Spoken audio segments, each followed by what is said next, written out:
En 2003, Gus Van Sant estrenó Elephant, una película basada en la masacre de Columbine y protagonizada por todos actores sin ningún tipo de experiencia profesional. Uno de ellos fue John Robinson, quien después hizo otras películas como Lords of Dogtown. Les dejo acá arriba el link de la entrevista que hice porque fue con él con quien hablé y me contó cómo fue todo el proceso desde que llegó a la película, la entrevista que tuvo con el director, cómo le contó su propia experiencia personal y la volcó en la película, y lo intenso que fue ser parte de esta producción que al día de hoy la seguimos recordando y sigue completamente vigente. We now return to Mira Akien and Contre with our latest interview. Film changed my life forever, and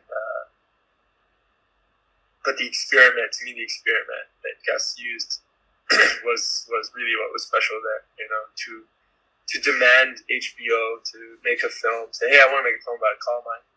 Okay, yeah, we really want to do that. Already, that's crazy. He wanted to do it right after it happened. They were like, okay, maybe we wait a little bit. He's like, okay. They're like, okay, you want to do it? He's like, okay, yeah, I want to do it with non-actors. They're like, okay. I want to do it with no script. Okay, you know, it's like things that he, in a certain way, he tells me that, like, we're still friends to this day. He tells me, like, he was really trying to get out of the job in a certain way, you know?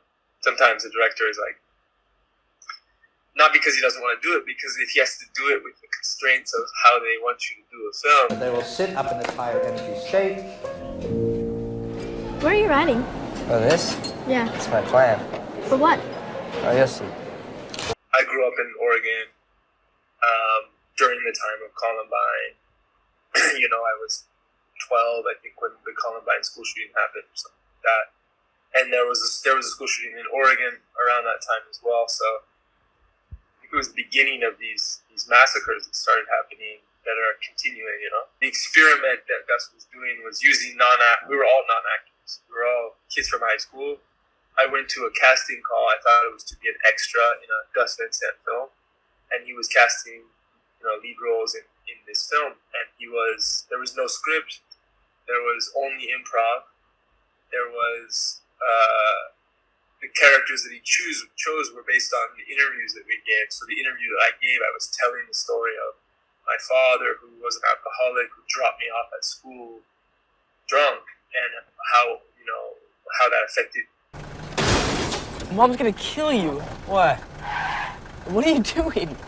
Dad, I'm driving. Get out of the car, Dad. Doing the film was like super cathartic for me because I was telling my story mixed in with something that was so American. The thing that gets me about that film is that I got to go around the world and talk about the film. I was 15, you know, at the time.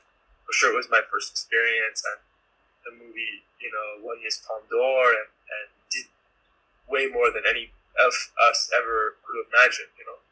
But it became a representation of America and an observation, you know. I mean, the film is very much an observation. You're with these characters, and you're walking with them, and you're forced to be stuck in that day to feel what high school feels like. What are you doing? Just get back. Don't come back. Hey, sir, don't go in. Sir, don't go in there. Don't trust me. Just don't go in there, please. To feel out of place, to feel lonely, like you're trying to hide your own story in my circumstance, and there was something I think that's very relatable. It allowed you to, you know, if you knew, I feel like a lot of people knew. I meet some people that see the movie, like, I had no idea that it was going to be about that. But most of the people, when it came out, really were like, okay, you know it's going to be about the school shooting. So it doesn't really matter that you know what the end result is. It's more that you're experiencing what it would be like to be on that day when something like that would happen. And yeah, it was tough. Like, to answer your question more directly, like the days when we were shooting guns in the school, we were shooting in an abandoned school, and it was really intense. We were like, you're shocked, you're to hear gunshots in a school. Like, it's terrible. It's terrible that it continues to this day.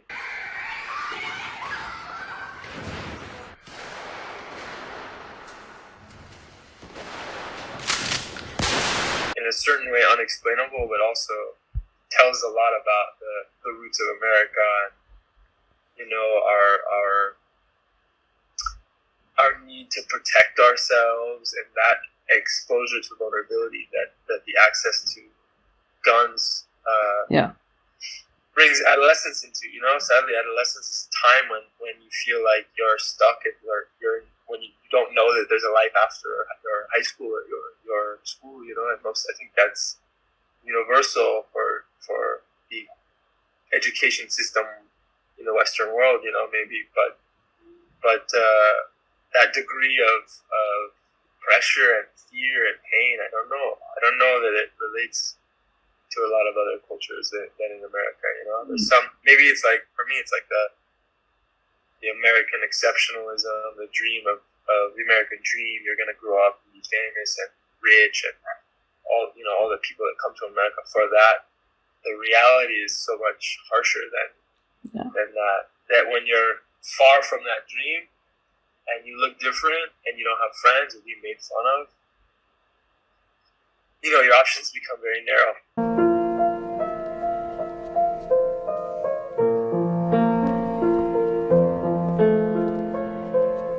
I mean, what's cool about this guy is he really embodies trust in the people he works with, and not through overly, I think a lot of directors are you're this, do this, oh, I'm so excited for you. And Gus is really not like that at all. He's very quiet, very observing and personal, and comes to you and says hey, what do you think? Asks you questions instead of direction. Yeah. Direction is coming from connecting from that the lens, the person who's carrying the vision, and when he's dancing with allowing people to do what they want, feel in the moment, it's a different thing. He's looking for an exploration. That's to me, as I didn't know that at the time for sure, but as I grow older, I see acting. It's really hard as an actor to get a script and go and perform that script and expect it to be authentic, because not necessarily you're a clown and that's okay. You show up and you clown, and you play your puppet and you do your puppet and that's your job. And that's okay, But to keep the flame alive while you're filming, it's a rare craft that sometimes happens and sometimes doesn't. There's a lot of elements, huge team of people coming together to make cinema. For me, Elephant is still the film the best film I've ever done for sure, and I don't think I'll ever do a film on that level and that specific language fluidity. You're crying. Yeah. Is something bad? I don't know.